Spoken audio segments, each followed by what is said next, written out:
नमस्कार दोस्तों, JP stenography YouTube channel पर आपका स्वागत है। यह डिक्टेशन 70 शब्द प्रति मिनट का होगा, जो कि लीगल डिक्टेशन रहेगा। 10 मिनट तक बोला जाएगा, 10 सेकंड बाद स्टार्ट किया जाएगा। दोस्तों, इस डिक्टेशन का पीडीएफ आपको कमेंट बॉक्स में मिलेगा, जहां से आप टेलीग्राम ग्रुप में जाके डाउनलोड कर सकते हैं। दोस्तों, ये डिक्टेशन कैसा लगे आपको कमेंट करके ज़रूर बताएं। Ready, start. बचाव पक्ष के वकील का कर्तव्य था कि वह गवाहों का उनके पुलिस बयानों के साथ सामना करें, ताकि भौतिक चूक के रूप में विरोधाभासों को साबित किया जा सके और उन्हें रिकॉर्ड पर लाया जा सके।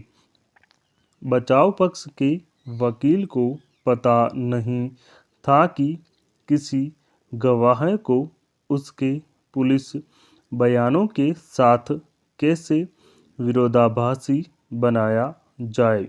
145 साक्ष्य अधिनियम लोक अभियोजक की ओर से चूक भी बहुत दुर्भाग्यपूर्ण है। लोक अभियोजक को पता था कि गवाह पुलिस के सामने दर्ज अपने बयानों में जो कुछ कहा था उसके विपरीत कुछ बयान दे रहे थे। 161 यह उसका कर्तव्य था कि वह गवाहों के ध्यान में लाए और उन्हें शत्रुतापूर्ण घोषित किए बिना भी उनका सामना करे। यदि गवाह का सामना बयान के उस हिस्से से नहीं किया गया था जिसके साथ बचाव पक्ष उसका खंडन करना चाहता था, तो अदालत स्वतः ही पुलिस को दिए गए बयानों का उपयोग नहीं कर सकती है, जो अनुपालन में साबित नहीं हुए हैं।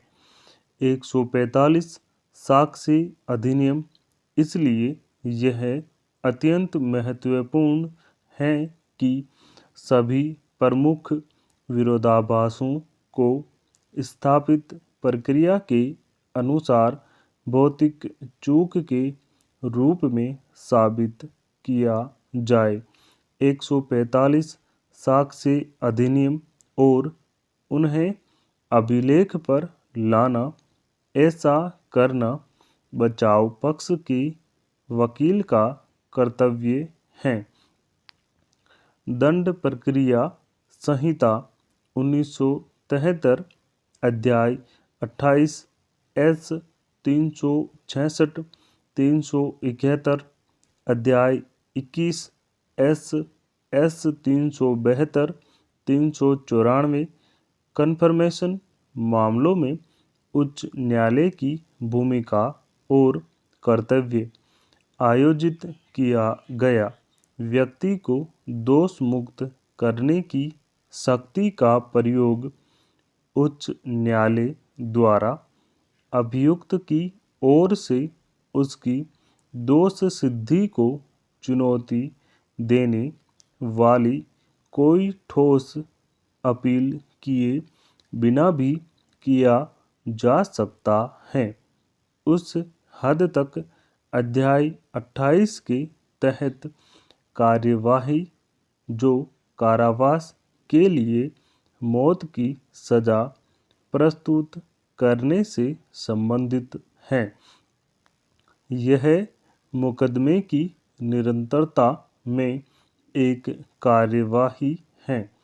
367 368 उच्च न्यायालय को आगे की जांच का निर्देश देने या अतिरिक्त साक्ष्य लेने का अधिकार देता है और उच्च न्यायालय किसी मामले में अभियुक्त व्यक्ति को बरी भी कर सकता है।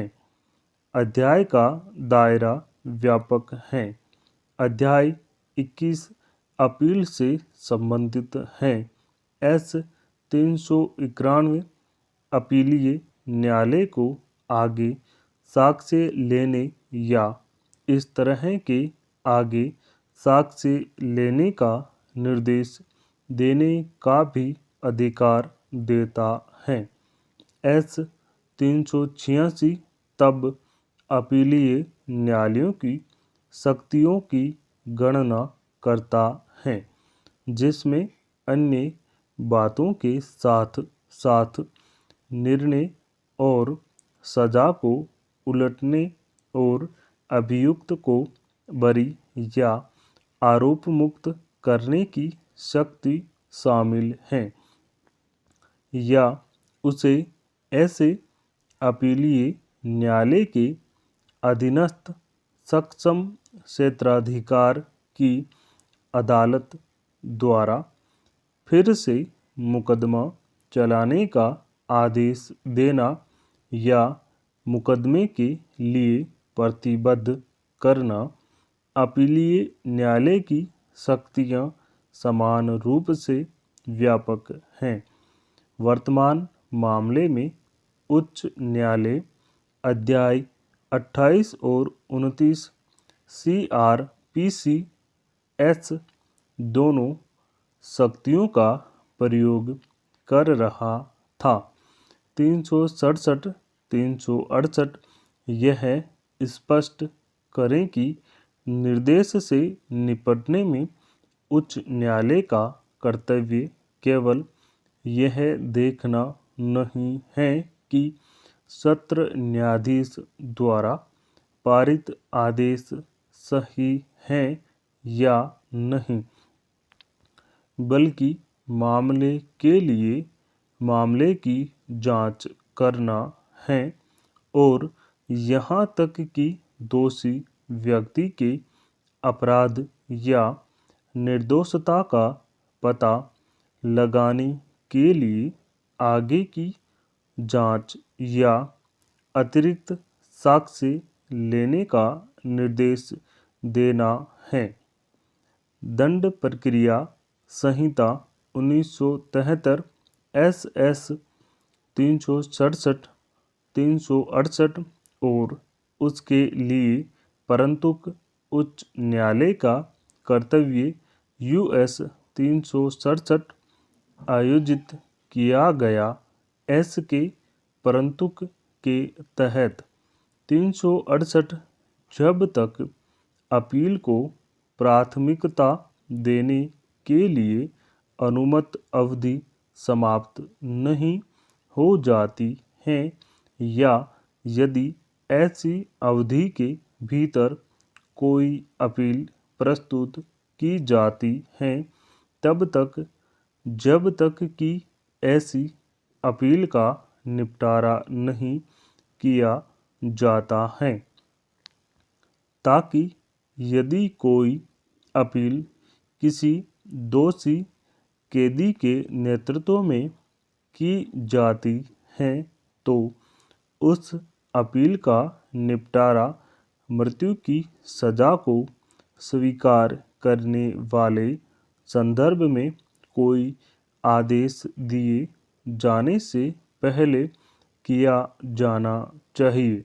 हालांकि ऐसी अपील का निपटारा करने में यह आवश्यक है कि उच्च न्यायालय को अपने कर्तव्य को ध्यान में रखना चाहिए। 367 उसे अपने लिए अपील रिकॉर्ड की जांच करनी चाहिए। इस विचार पर पहुंचना चाहिए कि आगे की जांच या अतिरिक्त साक्ष्य लेना वांछनीय है या नहीं, और फिर रिकॉर्ड पर पूरी सामग्री पर अपने स्वयं के निष्कर्ष पर पहुंचना चाहिए कि क्या दोषी कैदी की दोष सिद्धि न्याय संगत है और मौत की सज़ा को स्वीकार किया जाना चाहिए। आपराधिक कानून, आपराधिक न्याय प्रणाली, अभियोगकारी प्रतिकूल प्रणाली। आयोजित किया गया आपराधिक न्याय के वितरण के लिए भारत सामान्य कानून की अभियोगात्मक या प्रतिकूल प्रणाली का पालन करता है। स्टॉप।